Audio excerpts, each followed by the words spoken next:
Halo, selamat datang kembali di sesi bedah gagasan kita. Kali ini kita mau gali lebih dalam nih satu ide dari buku Atomic Habits. Khususnya bab 7 yang kayaknya bisa mengubah cara pandang kita soal pengendalian diri. Ya, jadi misi kita kali ini kita coba bongkar anggapan umum kalau kemauan keras itu segalanya. Sumber kita justru bilang lingkungan itu, wah, perannya besar banget. Kita mulai dari cerita yang cukup bikin kaget ya, soal tentara Amerika, heroin, dan Vietnam. Mari kita bedah ini. Jadi di sumber ini kan dibahas ya, penelitiannya Lee Robbins soal tentara AS di Vietnam.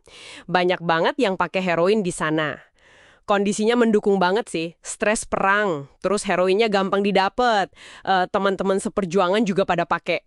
Nah, yang bikin tercengang, itu pas mereka pulang ke Amerika. Apa sih yang sebenarnya ditemukan Robbins?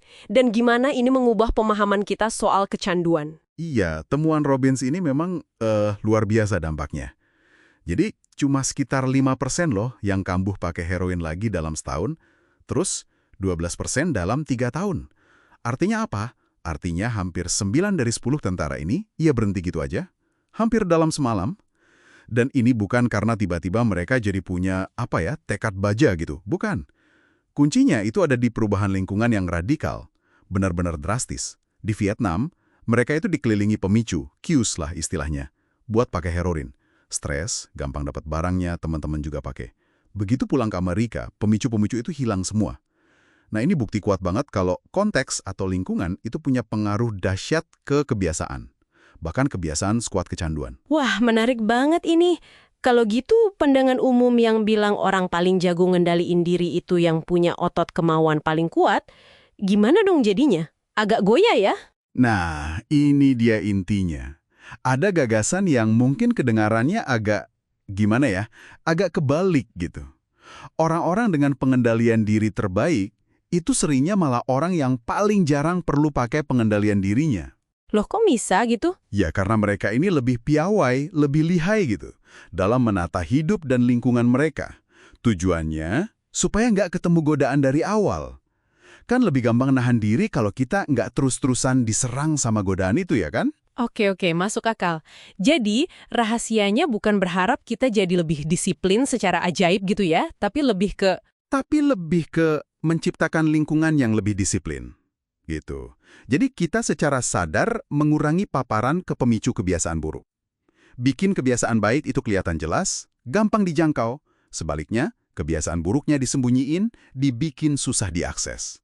Ini persis kayak prinsip di Atomic Habits juga kan? Soal bikin isyarat kebiasaan baik itu obvious, terlihat, dan isyarat kebiasaan buruk itu invisible, tak terlihat. Jadi kita ini harusnya jadi arsitek lingkungan kita sendiri ya, bukan cuma jadi konsumen pasif aja gitu. Betul. Arsitek lingkungan, bukan sekedar penghuni yang nerima apa adanya. Berarti ini lebih soal proaktif menata sekitar kita, daripada reaktif ngandelin kemauan pas godaan udah di depan mata. Tepat sekali. Pertarungan pengendalian diri itu seringnya udah dimenangkan jauh sebelum godaannya muncul. Yaitu pas kita ngatur pemicu di sekitar kita. Mengurangi kebutuhan buat pakai willpower, itu strategi yang lebih cerdas dan lebih awet lah buat jangka panjang. Oke, jelas banget. Jadi kalau kita tarik benang merahnya nih, apa sih pesan utama yang bisa Anda bawa pulang dari obrolan kita hari ini? Rahasia pengendalian diri itu kayaknya bukan soal punya lebih banyak kemauan keras, tapi gimana caranya kita lebih jarang butuh pakai kemauan itu. Caranya ya pintar-pintar nata lingkungan. Betul. Nah, coba deh sekarang Anda pikirkan sebentar. Ada nggak satu godaan atau kebiasaan buruk yang sering banget ganggu Anda? Daripada cuma mikir, oke, besok harus lebih kuat ngelawannya. Coba deh pikirin, perubahan lingkungan apa, sekecil apapun, yang bisa Anda lakuin hari ini. Mungkin biar godaan itu jadi lebih jarang muncul, atau jadi lebih susah aja gitu buat dilakuin. Contoh simple ya, mindahin toples kue dari meja kerja ke lemari paling atas, gitu. Atau buahnya ditaruh di tempat yang paling gampang kelihatan. Iya ya, yang kecil kan efeknya bisa besar. Dan sebagai penutup nih, mungkin satu pertanyaan buat Anda renungkan lebih lanjut. Kalau pengendalian diri seperti yang dibahas di bab ini ya, ternyata lebih banyak dipengaruhi sama arsitektur lingkungan kita daripada cuma kekuatan dari dalam diri. Nah, gimana seharusnya ini mengubah cara kita menilai diri sendiri? Atau mungkin juga orang lain, pas kita lagi gagal gitu, entah itu gagal mempertahankan kebiasaan baik, atau malah kepleset ke kebiasaan buruk. Menarik untuk dipikirkan ya.